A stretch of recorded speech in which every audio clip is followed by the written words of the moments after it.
Israel and Hamas have reached a deal that would see all hostages returned and Israel partially withdraw its troops from Gaza.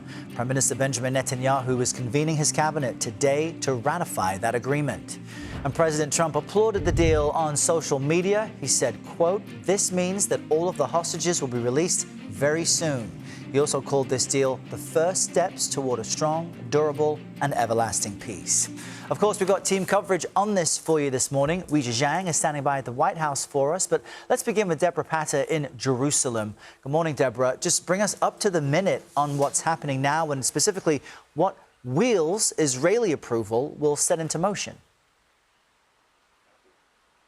Well, this is a big deal in the region. Israel's government will formally vote on the proposal later today. But essentially, there is a deal. Israeli troops will then withdraw to a defined line within Gaza.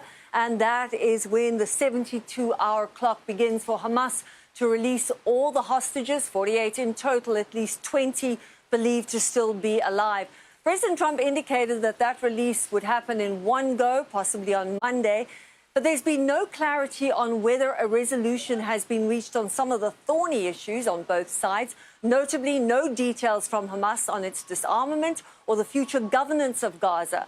President Trump, as you know, proposed a temporary body with himself as chair, and eventually it would be handed over to the Palestinian Authority. Ultra-right nationalist hardliners within Netanyahu's ruling coalition, many of whom want to reconstruct settlements in Gaza, are also likely to object to this, and we still don't know the names of the Palestinian prisoners who will be released in exchange for those hostages. The plan states around 250 prisoners serving life sentences will be released as part of this first stage of the deal. Errol?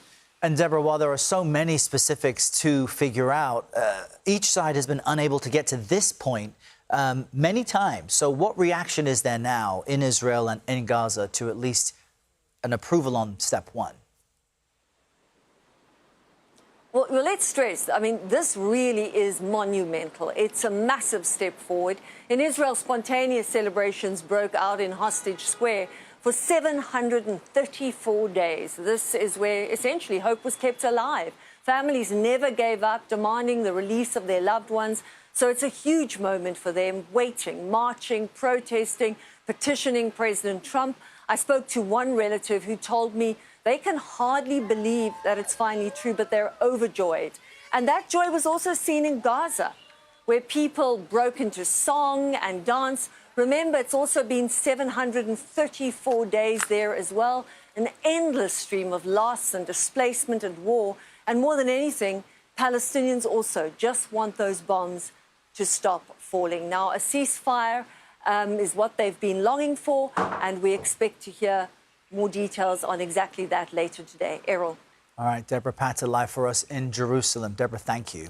Let's jump now to CBS News senior White House correspondent Weijia Jiang for more. Weijia, good morning. This is a significant win for President Trump, his administration being key in helping to bring all sides to this phase of the agreement. So what role might the U.S. play in the future of Gaza?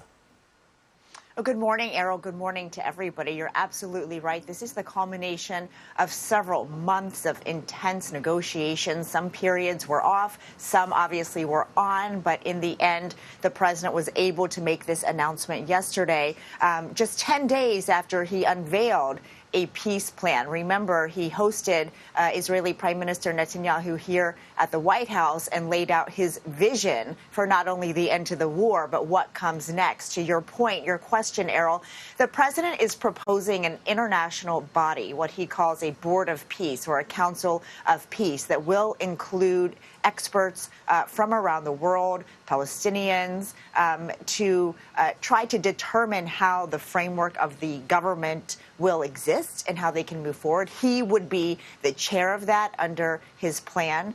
But it really is TBD, Errol, to see how far along that can go. And a lot of the details in the agreement we still don't know. So we don't know whether Hamas will have a seat on that board. We don't know ultimately what Hamas has agreed to in terms of arming, which has always been a sticking point. But in terms of the U.S., certainly the president, for now, envisions that he will have a role, along with other administration officials, to establish some kind of governing body for Gaza, which he said last night during an interview, Errol, that will be rebuilt. Significant nonetheless. Weijia Jiang with all the latest details there. Weijia, thank you.